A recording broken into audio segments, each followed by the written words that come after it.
You know, there are moments in life when someone's words cut so deep that they change everything.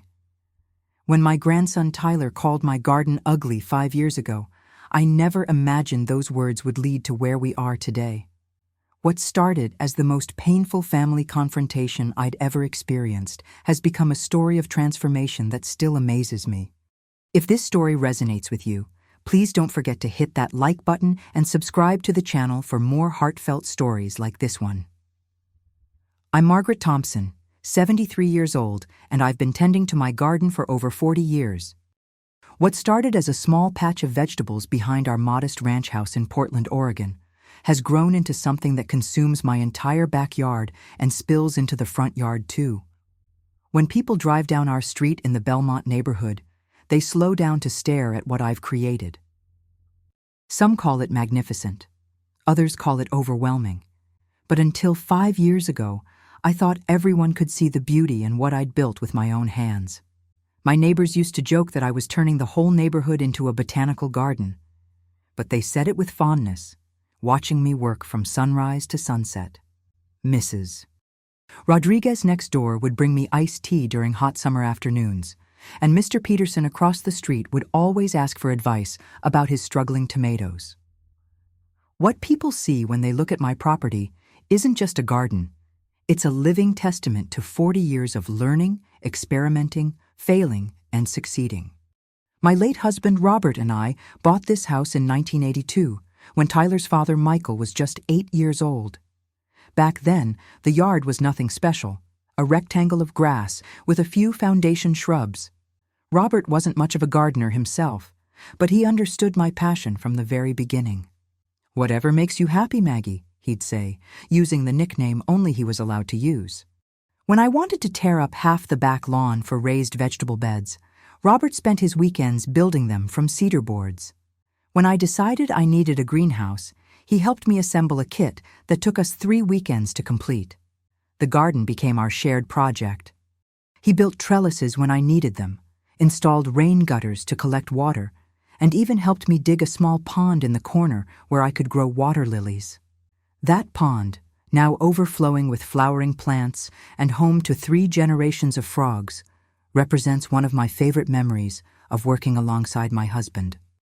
When Robert passed away 7 years ago after a brief battle with cancer, I threw myself even deeper into the garden.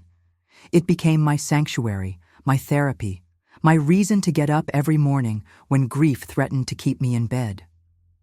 The garden isn't just plants to me. It's a living timeline of my family's history. There's the apple tree we planted when Michael graduated high school in 1992, now producing enough fruit for pies and fresh eating from August through October. The rose bush I bought to celebrate Tyler's birth in 2001 has grown into a massive climbing rose that covers the entire south fence. The herb garden I started when Michael's wife Jennifer was pregnant with their second child, my granddaughter Emma, has expanded into what I call my pharmacy garden, containing not just culinary herbs, but medicinal plants like echinacea, calendula, and chamomile. I have over 200 different varieties of flowers, including heirloom varieties passed down through my family for generations. My great-grandmother's hollyhocks bloom along the back fence every summer, exactly the same deep purple color they were in her garden in County Cork. I grow 30 types of vegetables in carefully planned succession plantings that ensure fresh food from early spring through late fall. The fruit trees scattered throughout the property represent decades of learning about what grows well in our Pacific Northwest climate. But beyond food production, my garden serves as habitat for incredible wildlife diversity. I've documented over 40 species of birds that visit regularly, from tiny Anna's hummingbirds to the great blue heron that occasionally visits the pond. What most people don't realize is that every plant placement is deliberate, based on decades of observation about companion planting, natural pest control, and creating a system that largely takes care of itself. Tyler was always different from Emma. Where Emma would spend hours with me in the garden from the time she could walk, learning plant names and helping me water, Tyler was drawn to indoor activities and later, social media. He's 22 now, part of Generation Z, and makes money posting videos online about lifestyle and fashion trends. I never quite understood how someone could make a living talking into a camera about coffee shops and clothing brands. But Michael and Jennifer seemed proud of Tyler's following and brand. Tyler calls himself a lifestyle influencer. His Instagram featured perfectly curated photos of minimalist spaces, expensive coffee drinks on marble countertops, and designer clothes. What struck me was how different his online presence was from his actual life. When he visited, he'd spend time in his childhood bedroom, still decorated with superhero posters, but always with his phone in hand, more engaged with his online audience than family. Emma, who's 19 and studying environmental science at Portland State University, has always been my ally. She inherited my love for growing things, but also brought scientific understanding that helped me articulate why my gardening methods worked. "Grandma, do you realize you've created a carbon sink in your backyard?" she'd ask excitedly, explaining how my composting system and perennial plants were sequestering atmospheric carbon. The family dynamics were always interesting. Michael works as an accountant downtown, representing the stable middle generation, appreciating traditional values but adapting to technological changes. Jennifer teaches third grade and serves as the family peacemaker, bridging gaps between different perspectives. But Tyler, throughout his teenage years, always seemed embarrassed by what he called my obsession with gardening. When younger, he'd roll his eyes when friends came over and saw the extensive garden. He'd hurry them inside, past the vegetable plots and flower beds, past the greenhouse and compost bins. I could see how he looked at it all, like it was too much, too chaotic, too rural for his taste. He preferred clean lines and modern aesthetics, the kind of minimalist spaces he featured on social media. His friends came from families with perfectly manicured lawns and professionally landscaped gardens. Tyler's embarrassment became more pronounced as he got older and more invested in his online image. During high school, he'd ask me not to work in the front yard when expecting friends, worried they'd see me in dirt-stained clothes, looking like what he probably thought was a stereotypical crazy plant lady. He'd hint that maybe I could hire someone to clean up the garden. The incident that changed everything happened on a sunny Saturday in June 2019. Tyler was home from Oregon State University for the summer, taking a break from his communications major to focus on growing his social media presence. He'd brought his girlfriend Madison over for a family barbecue. Madison was sweet, but clearly came from a different world. Her parents lived in a modern house in the West Hills with professionally landscaped yards featuring sculptural plants and perfect lawns. I was excited to show Madison around the garden, eager to share the abundance and diversity that June brings to a well-planned food forest. The early summer garden is spectacular, spring vegetables still producing while summer crops begin hitting their stride. Fruit trees heavy with developing fruit, flower borders exploding with color. "This is where I grow all my heirloom tomatoes," I was saying, leading her past raised beds bursting with green plants heavy with clusters of developing fruit. "These Cherokee purples have been in my family for 3 generations, passed down from my great-grandmother. And over here, this is my cutting garden where I grow flowers specifically for arrangements." Tyler was following behind us, his phone in hand as usual, and I could see him getting more agitated. When we paused by the pond where my water lilies were in full bloom, Madison made a polite comment about how much work it must be. That's when Tyler finally snapped. "Honestly, Grandma, it's just ugly," he said, his voice carrying that particular tone of exasperation that only young people can master. "It's completely chaotic. There's no design, no plan, it's just plants everywhere. It looks like a jungle. Madison's family has a landscape designer, and their yard actually looks intentional. This just looks like you threw seeds around and hoped for the best." The words hit me like a physical blow. Madison's face went red with embarrassment, and she immediately tried to backtrack, but the damage was done. Tyler continued, seemingly oblivious to the pain he was causing. "I mean, I know you love it, but it's honestly embarrassing when I bring friends over. It's so much, and it's not even practical. You grow way more food than you could ever eat. It's like you're playing farmer in the suburbs. People our age want clean, simple outdoor spaces. Not this overwhelming mess. Michael tried to intervene, telling Tyler to watch his tone, but Tyler was on a roll now, fueled by whatever insecurities he had about our modest neighborhood compared to Madison's upscale world. "I'm just being honest," he said. "I love you, Grandma, but this garden is stuck in the past. It's not Instagram-worthy, it's not modern, and it definitely doesn't add any value to the house. If anything, it probably hurts the property value. You could hire someone to tear all this out and put in some nice, simple landscaping instead." I stood there in the middle of my beloved garden, surrounded by 40 years of work, 40 years of memories, 40 years of love made manifest in soil and seed and growing things, and felt something break inside me. I excused myself quietly and went inside, leaving the family to their barbecue.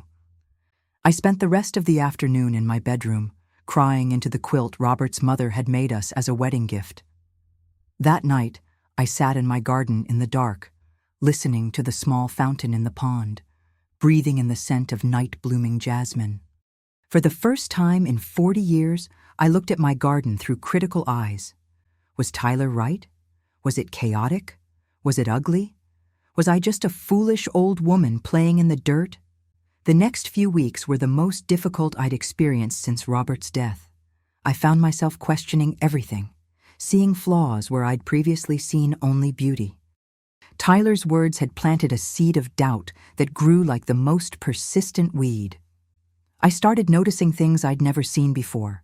The way vegetable beds didn't line up perfectly, how flower borders seemed to ramble without clear boundaries, the way the greenhouse looked shabby next to the neighbor's new deck.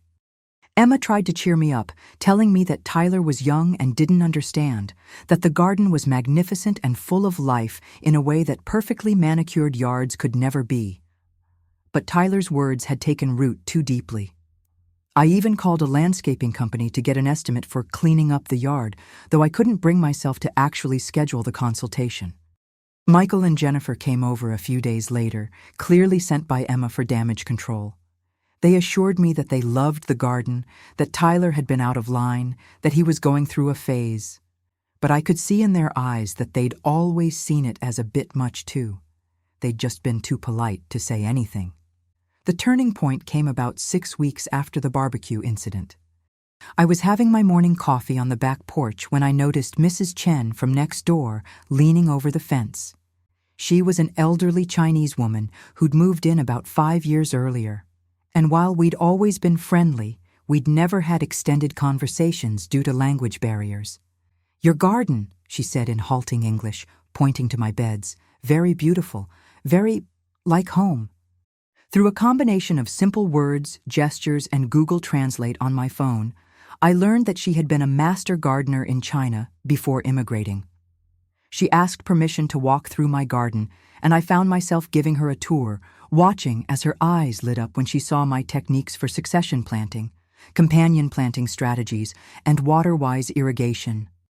She got excited when she saw that I was saving seeds, and even more excited when she realized I was composting kitchen scraps.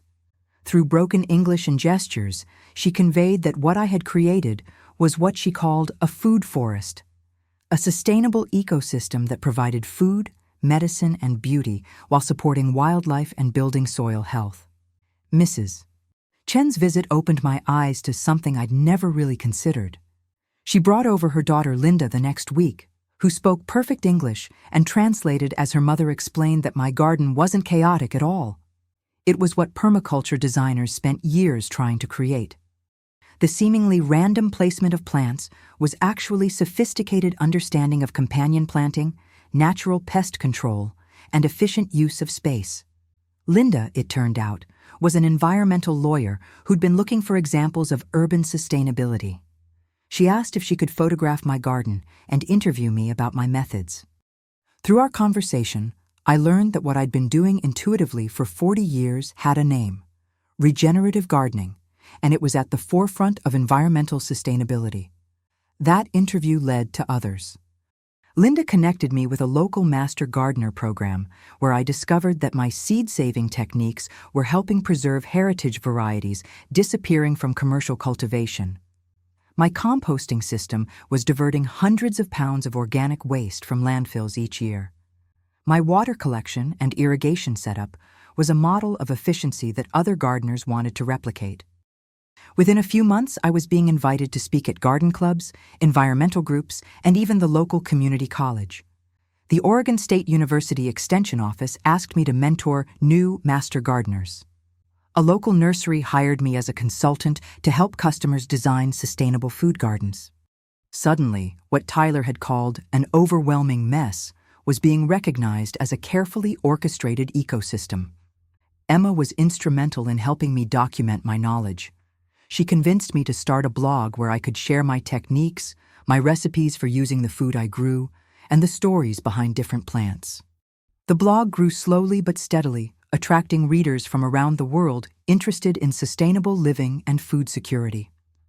The real validation came when Dr. Patricia Williams, a horticulture professor from Portland State University, reached out after reading my blog. She was researching urban food forests and wanted to include my garden in an academic study. When she visited with 2 graduate students, they spent 4 hours documenting everything from soil composition to plant selection strategies. "Mrs. Thompson," Dr. Williams told me as we sat in my greenhouse with cups of herb tea, "what you've created here is remarkable. This isn't just a garden, it's a demonstration site for sustainable living. You're producing an estimated 800 pounds of food per year in a space that most people would struggle to grow grass. Your biodiversity index is higher than some natural areas I've studied." She explained that my garden checked all the boxes for what urban planners were calling climate victory gardens, spaces that not only provide food security, but actually help combat climate change through sustainable practices. The thick mulch I used suppressed weeds and retained water while building soil. The perennial food plants sequestered carbon in their root systems. The diversity of plants provided resilience against pests and diseases without chemicals. Dr. Williams asked if she could bring students to my garden for field trips and if I would consider presenting at an upcoming conference on urban sustainability. I agreed, never imagining where it would lead.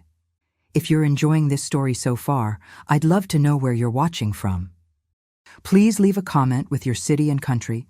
I'm always amazed by how far these stories travel. The conference presentation was terrifying and exhilarating.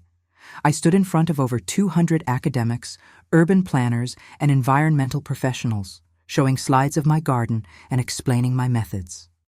When I finished, the applause was overwhelming, and the questions showed me just how much expertise I'd accumulated over the decades. People wanted to know about my seed starting techniques, natural pest management, water conservation methods, and companion planting strategies. After the conference, my blog readership exploded. I started getting emails from people all over the country wanting advice on creating their own food forests. Garden clubs began inviting me to speak. The local newspaper wrote a feature article titled, "The Grandmother Who's Teaching the World to Garden." Television stations started reaching out for interviews. Emma convinced me to start a YouTube channel where I could share video tutorials about sustainable gardening. Grandma's Garden Wisdom launched with a simple video about starting tomatoes from seed, but it quickly grew as people discovered my content. Within a year, I had thousands of subscribers tuning in weekly to learn about everything from building soil health to preserving the harvest. The success of the YouTube channel led to even more opportunities. Publishing companies reached out about writing a book. Speaking bureaus wanted to represent me for lectures. Universities invited me to be a guest lecturer. I even received a small grant from the city to develop educational materials about sustainable urban agriculture. Through all of this, Tyler remained largely absent. He'd come to family dinners, but rarely ventured into the garden, and he never mentioned my growing recognition in the environmental community. I sensed that he was aware of what was happening. Emma certainly wasn't keeping it secret, but he seemed determined to maintain his position that the garden was ugly and chaotic. The irony wasn't lost on me. Here I was, gaining recognition for the very thing Tyler had dismissed as worthless, and yet I found myself hoping he might come around, might see the garden through new eyes. Emma kept suggesting that I should talk to him directly, but I wasn't ready. The hurt from his words still ran deep. Things came to a head in the spring of 2022, almost 3 years after Tyler's hurtful comments. I was in my greenhouse, starting seedlings for the upcoming season, when Emma burst through the door with her laptop. "Grandma, you have to see this," she said, setting the computer down on my potting bench. On the screen was Tyler's Instagram account, showing a post from that morning. The image showed him standing in an expensive botanical garden, probably in California based on the palm trees.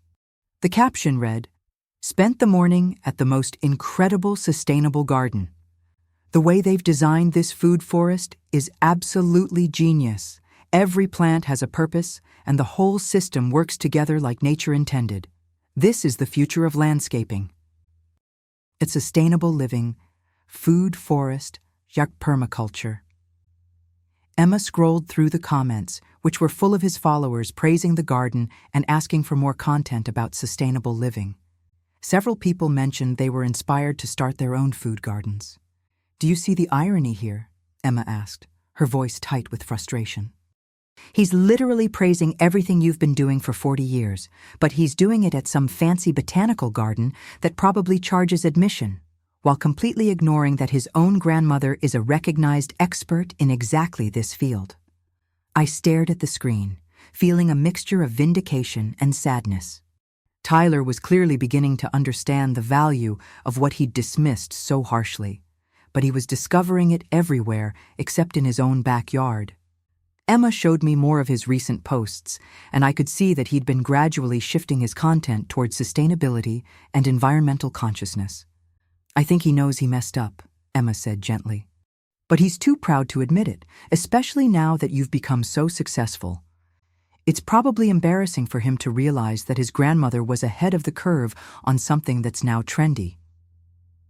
The breakthrough came 6 months later in a way I never could have predicted. I was featured in Better Homes and Gardens magazine as one of their sustainable garden heroes, with a 6-page spread showing different areas of my garden throughout the seasons. The article included a sidebar about the economic value of home food production, noting that my garden produced an estimated $1,200 worth of organic food annually. The magazine feature led to something even bigger. A producer from a popular cable television show about sustainable living reached out about featuring my garden in an upcoming episode. Growing Green was a show I'd actually watched, so I was thrilled when they asked to film at my house. The episode would focus on how ordinary homeowners could create extraordinary sustainable landscapes. The filming took place over 3 days in late summer, when the garden was at its absolute peak. The crew was amazed by what I'd accomplished, and the host, Rachel Martinez, spent hours interviewing me about my methods and philosophy. We talked about everything from soil health to climate change, from food security to the mental health benefits of gardening.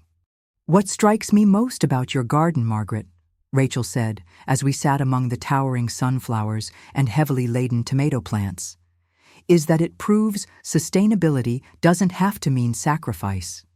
You haven't given up beauty for function or pleasure for purpose. You've created something that feeds your family, feeds the wildlife, feeds the soil, and feeds your soul all at the same time." The episode aired 3 months later, on a Thursday evening in November. Emma organized a watch party at my house, inviting Michael and Jennifer and even reaching out to Tyler, though she wasn't sure he'd come.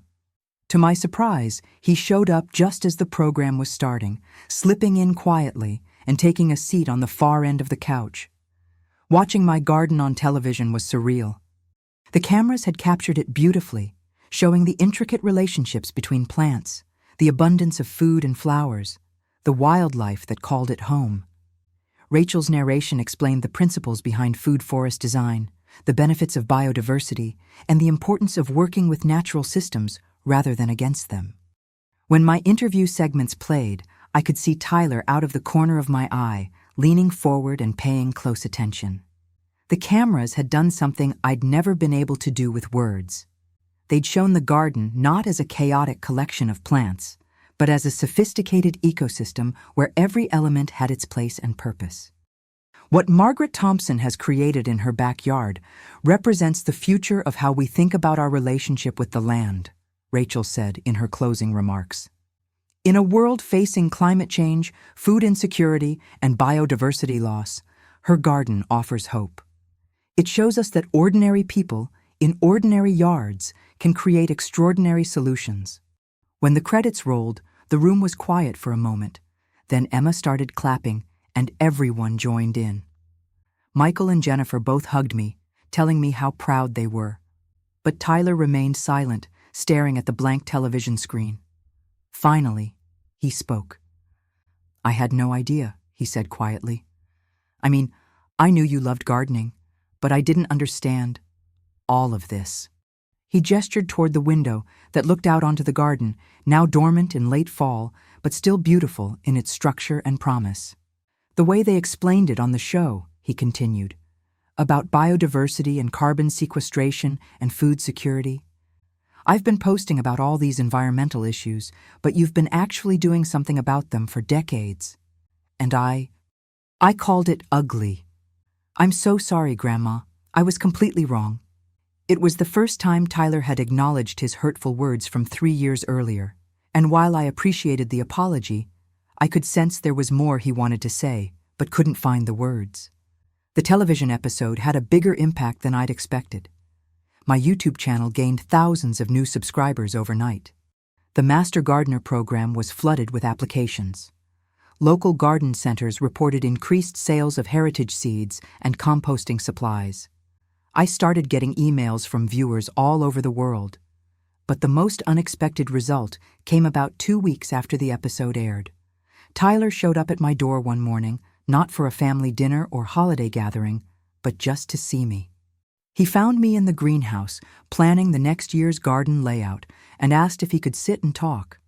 "I've been thinking a lot since the show aired," he said, settling onto the old wooden stool Robert had built years ago. "About what you said in your interview, about how gardening teaches patience and observation and working with natural cycles instead of fighting them.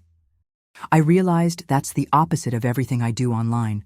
I'm always chasing the next trend, trying to create content that gets immediate engagement, never slowing down enough to really understand anything deeply." He paused, looking around at the seedlings I was nurturing under grow lights, the carefully organized seed packets, the notebooks where I tracked what worked year after year. "I want to learn," he said simply. "Not for content, not for my followers, just for me. Would you teach me?" I looked at this young man who had hurt me so deeply with his careless words, who had dismissed decades of my work as ugly and worthless, and I saw something different now.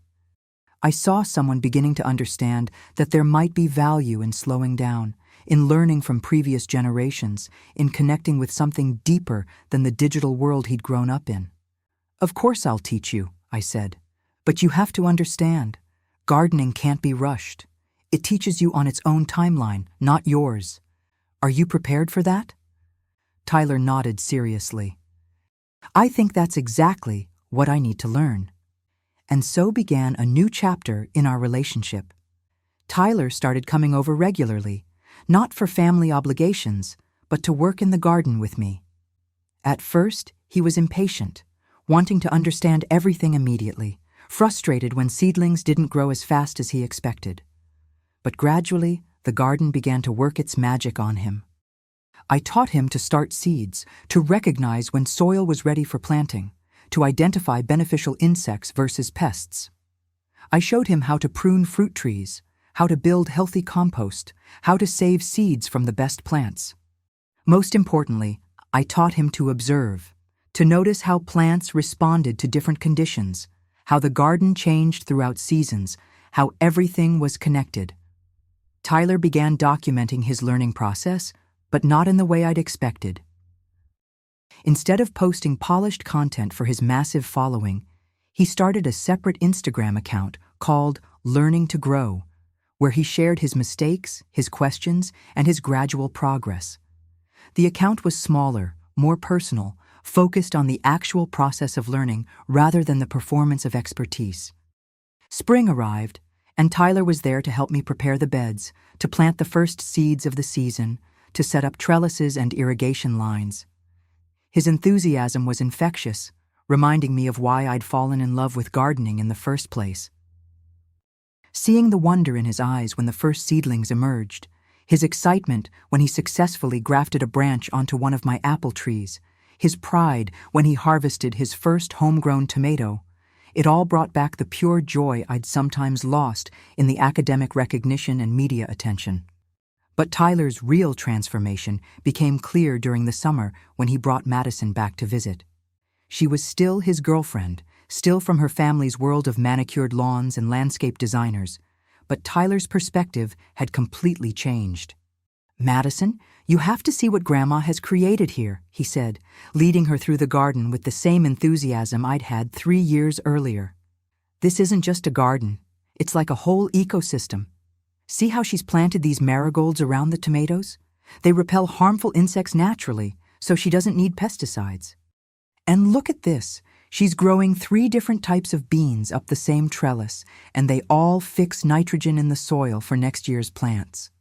Madison listened politely, but I could see she was more interested in Tyler's excitement than in the garden itself. What struck me wasn't her reaction, but Tyler's complete reversal from 3 years earlier.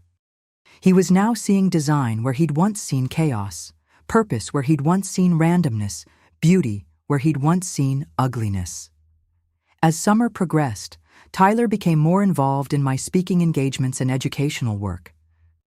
He helped me create better video content for my YouTube channel, using his technical skills to improve production quality while maintaining the authentic, educational focus that my audience valued. He also helped me develop an online course about starting food forests in small spaces, combining my knowledge with his understanding of digital marketing. The course was incredibly successful, with hundreds of people signing up to learn about sustainable gardening techniques. Tyler handled the technical aspects while I provided the content, and we made a good team. He never tried to take credit for my expertise, but he used his platform to amplify my message, introducing sustainable gardening concepts to his younger, more diverse audience. Fall arrived with its usual abundance, and Tyler was there to help with the harvest. We spent hours picking apples, processing tomatoes, drying herbs, and saving seeds. Tyler marveled at the sheer quantity of food the garden produced, helping me deliver surplus to local food bank and community kitchen programs I'd been supporting for years. "I used to think this was excessive," he admitted as we loaded boxes of vegetables into his car for delivery. "I couldn't understand why you grew so much more than you could eat. But now I see that abundance isn't about waste. It's about community, about being able to share, about creating food security not just for yourself, but for others too." That evening, as we sat on the back porch watching the sunset over the garden, Tyler asked me something that surprised me. "Grandma, would you be okay if I documented our work together? Not the flashy surface-level stuff, but the real process of learning to grow food, of understanding natural systems, of connecting with the land. I think there are a lot of people my age who feel disconnected from where their food comes from, who want to live more sustainably, but don't know where to start." I agreed, with the condition that any content we created together would focus on education rather than entertainment, on substance rather than style. Tyler enthusiastically agreed, and we began planning a series of videos that would follow the complete cycle of growing food, from soil preparation through harvest and preservation.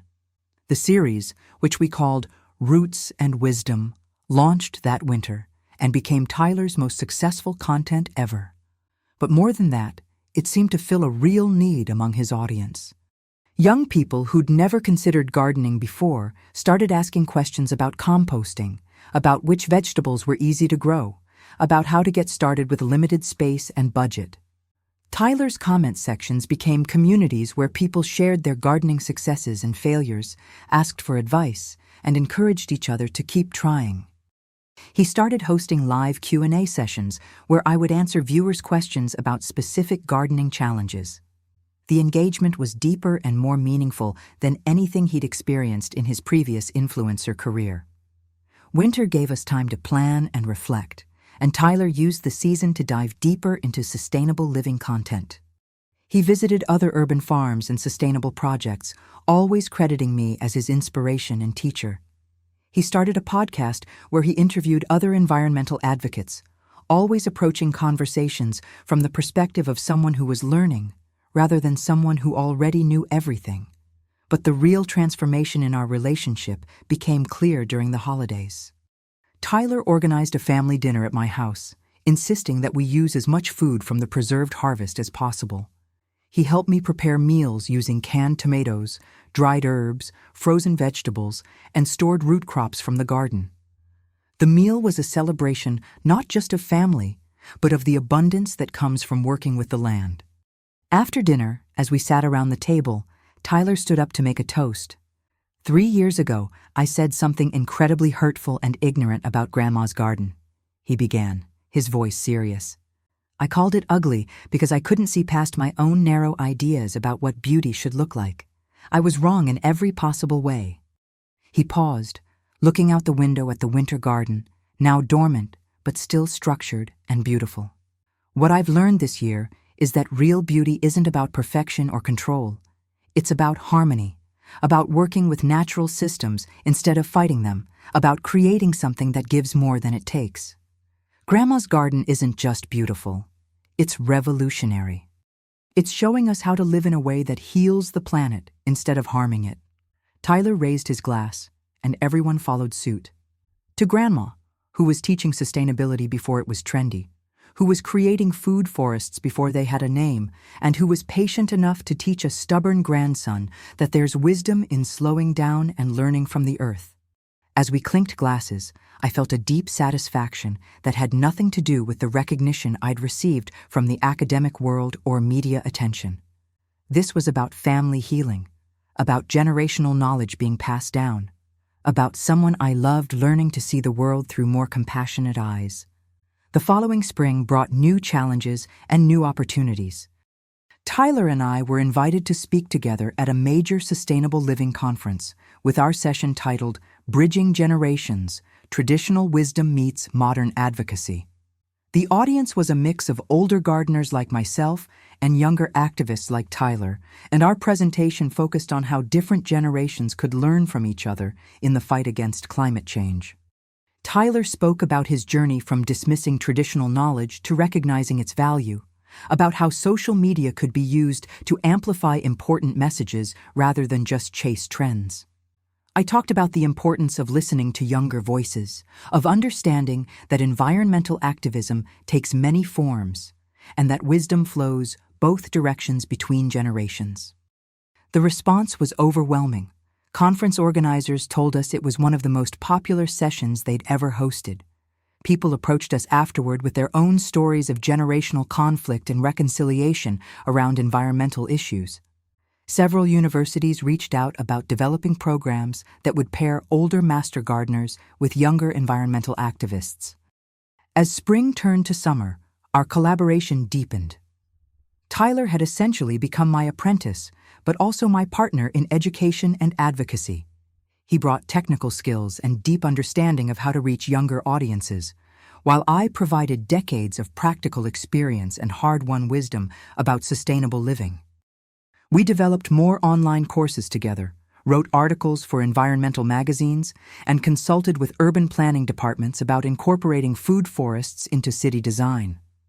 Tyler's influence grew, but it was now grounded in genuine expertise and authentic passion rather than just the ability to create engaging content. The garden itself continued to evolve and improve. Tyler's fresh eyes helped me see new possibilities, new ways to increase efficiency and productivity while maintaining the ecological principles I'd always followed. He installed a more sophisticated rainwater collection system, helped me expand the greenhouse, and designed raised beds that were both beautiful and functional.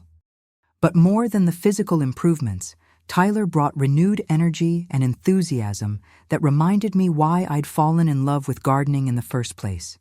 His questions forced me to articulate knowledge I'd developed through intuition and experience. His excitement about each small success rekindled my own sense of wonder about the miraculous process of growing food from seed. As I write this, sitting in the greenhouse at what has become our shared teaching space, watching Tyler lead a group of young farmers about soil health and natural pest management, I'm filled with gratitude for the journey that brought us here. What began with hurtful words and a broken relationship has become a partnership that's touching lives around the world. The irony isn't lost on me that Tyler, who once dismissed my garden as ugly and worthless, now pays to enter gardens like mine wherever he travels, seeking to learn from other practitioners of sustainable agriculture. But more than that, he's learned to see beauty in things that don't conform to conventional aesthetics, in the organized chaos of a food forest, in the patient cycles of natural systems, in the wisdom of previous generations. The students who come to learn from us often ask about our story, about how a grandmother and grandson, with such different perspectives, learned to work together. I always tell them that the key was Tyler's willingness to admit he was wrong and to approach learning with genuine humility. But I also tell them that I had to learn something too. I had to learn that my knowledge was valuable not just for its own sake, but for its potential to influence and inspire the next generation. Tyler still posts on social media, but his content now focuses entirely on sustainable living, environmental justice, and the importance of learning from traditional knowledge. His followers have become a community of people committed to creating positive change, and his platform has become a tool for education and activism rather than just entertainment. More importantly, Tyler has learned to measure success differently. Instead of counting likes and followers, he counts the number of people he's helped connect with the land, the number of food forests established, the amount of carbon sequestered, the pounds of food grown without chemicals, the relationships healed through shared work in gardens. The real measure of our success isn't in numbers or recognition. It's in the thousands of people who've learned to see their relationship with the earth differently, who've discovered that they can be part of the solution to environmental challenges, who've found joy and purpose in growing their own food and sharing abundance with their communities. And it's in the healing of relationships like ours, relationships where misunderstanding and generational differences seem to create unbridgeable gaps, but where patience, humility, and shared work created new possibilities for connection and collaboration. As autumn arrives, bringing with it the 4th anniversary of Tyler's hurtful comments, I find myself reflecting on how completely our relationship has transformed. The garden is more productive than ever, now benefiting from Tyler's improvements and innovations while maintaining the ecological principles that have always guided my work. Tyler has become not just my student, but my collaborator and advocate. His social media following has grown exponentially, but it's now focused entirely on sustainable living and environmental education. He uses his platform responsibly, always crediting sources, always emphasizing that sustainability is about long-term thinking rather than quick fixes. But more than the professional success, what means the most to me is the personal transformation. Tyler has learned to value things that can't be measured in likes or followers. The satisfaction of eating food you've grown yourself, the peace that comes from working with natural systems, the deep connection that develops between a person and the land they tend. He's also learned something that I think many young people struggle with, that expertise develops slowly, through years of observation and practice, through failures as much as successes. The instant gratification culture of social media has been replaced in his life by the patient rhythms of seasonal cycles and natural growth. The winter months gave us time to plan and work on a book we were writing together, Growing Wisdom, Bridging Generations Through Sustainable Living. The book combines my decades of practical gardening knowledge with Tyler's insights about environmental activism and intergenerational learning. But we also used the quiet winter months to simply enjoy being together in the greenhouse, starting seeds for the coming year, planning new areas of the garden, and talking about everything from soil biology to social justice. These conversations became some of the most meaningful parts of my week. Tyler had learned to ask different kinds of questions now. Not the impatient, how do I get quick results questions he'd started with, but deeper inquiries about why certain plants grew well together, how to read the signs of soil health, what it meant to work in partnership with natural systems rather than trying to dominate them. Spring arrived with its usual promise of renewal, and Tyler was there for every aspect of preparing the garden for a new growing season. But this year felt different, not because the work was different, but because our partnership had reached a new level of understanding and mutual respect. As we worked together, spreading compost, starting seeds, and planning the season's plantings, I realized that Tyler had become the kind of gardener I'd always hoped to train. Someone who understood that growing food was about much more than just producing vegetables. He understood that sustainable gardening was a form of activism, a way of taking responsibility for your impact on the earth, a method of building community and sharing abundance. The real validation of how much Tyler had changed came that summer when Madison brought her parents to visit the garden. I remembered the nervousness I'd felt 3 years earlier when she first visited, and Tyler had been so embarrassed by what he saw as the garden's chaos and ugliness. This time, Tyler led the tour with pride and expertise, explaining the permaculture principles at work, pointing out the companion planting strategies, showing how the water collection and irrigation systems worked. He talked about soil health and carbon sequestration, about biodiversity and natural pest control, about the economic and environmental benefits of growing food at home. Madison's parents listened politely, but I could see they were more impressed by Tyler's passion and knowledge than by the garden itself. They came from a world where landscaping was about status and appearance rather than function and sustainability. But Tyler didn't seem discouraged by their lack of enthusiasm. He'd learned that not everyone would understand immediately, that changing minds and hearts was a gradual process. After they left, Tyler and I sat on the back porch, watching the sunset paint the sky behind the towering sunflowers and heavy-laden tomato plants. 3 years ago, I was so worried about what Madison's parents would think of this place, Tyler said quietly. I was embarrassed that our yard didn't look like theirs, all clean lines and perfect grass and expensive landscaping. Now I realize that what we have here is so much more valuable than anything money can buy. He paused, pulling a perfectly ripe tomato from a nearby plant and taking a bite. This tomato didn't cost anything except time and attention, but it's more delicious than anything you can buy in a store. This garden provides food and beauty and habitat and carbon storage and education and community, and it does it all naturally, sustainably, in partnership with the earth instead of at its expense. How did I ever think that was ugly? As summer progressed, our collaboration continued to deepen and expand. We traveled together to speak at conferences, to consult on urban planning projects, and to visit the demonstration food forests that were being established around the country through the foundation Tyler had helped me establish. Each trip reinforced my understanding of how much Tyler had changed and how much our collaboration was contributing to a larger movement towards sustainable living. But it was during one of these trips that Tyler surprised me with something I hadn't expected. We were in San Francisco, visiting a community food forest that our foundation had helped establish in a formerly vacant lot in an underserved neighborhood. As we walked through the thriving garden with the community organizers who maintained it, Tyler suddenly stopped walking and turned to me. "Grandma, I need to tell you something," he said, his voice serious. "When I first started learning from you, part of me was motivated by guilt about what I'd said. I wanted to make up for hurting you, to prove that I could appreciate what you'd created."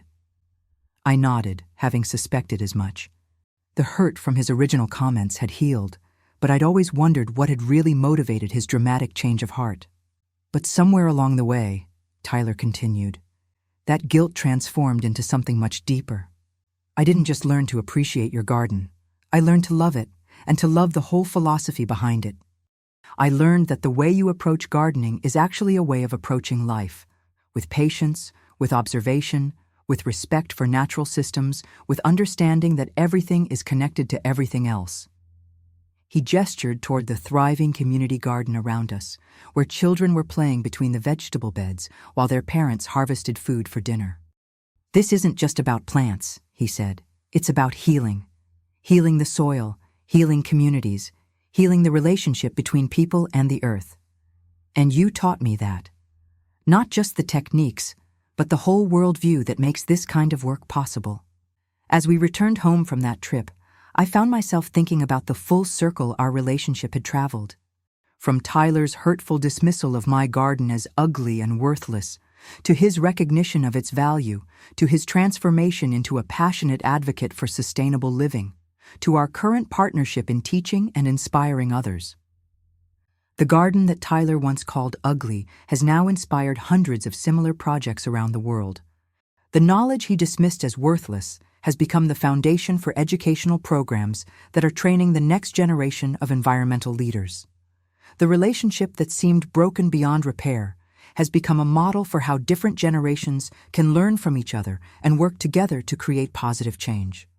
As I watch Tyler now, leading workshops and speaking to audiences about the importance of sustainable living, I'm filled with wonder at the capacity for transformation that exists in all of us. The young man who once saw only chaos and ugliness in my garden now helps others see the beauty and wisdom in working with natural systems rather than against them. And I've learned something too, that the knowledge I've accumulated over decades of gardening becomes most valuable when it's shared, when it's used to inspire and educate others, when it becomes part of a larger movement toward healing our relationship with the earth.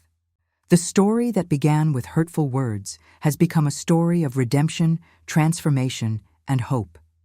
It's proof that relationships can heal, that wisdom can be transferred across generations, and that individual actions, whether growing food in a backyard or learning to see with new eyes, can ripple outward to create change far beyond what we originally imagined.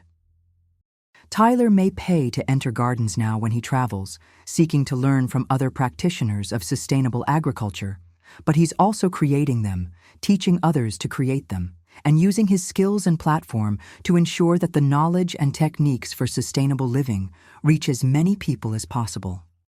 The grandson who once dismissed traditional wisdom has become its advocate and protector, ensuring that the hard-won knowledge of previous generations continues to flourish and evolve. And in the end, that's the real harvest from our transformed relationship. Not just the food we grow or the programs we've created, but the proof that it's never too late to learn, to change, to heal the wounds we've caused, and to use our talents in service of something bigger than ourselves. The ugliness Tyler once saw has become beauty, the chaos has revealed itself as sophisticated design, and the dismissive words that once caused so much pain have been replaced by appreciation, respect, and love. If this story has touched you in any way, I'd love to hear from you. Please like this video, subscribe to our channel for more stories about family, forgiveness, and the power of growing things, and share your own experiences in the comments below. Sometimes the most beautiful gardens grow from the rockiest soil, and sometimes the most meaningful relationships are the ones that require the most patient cultivation.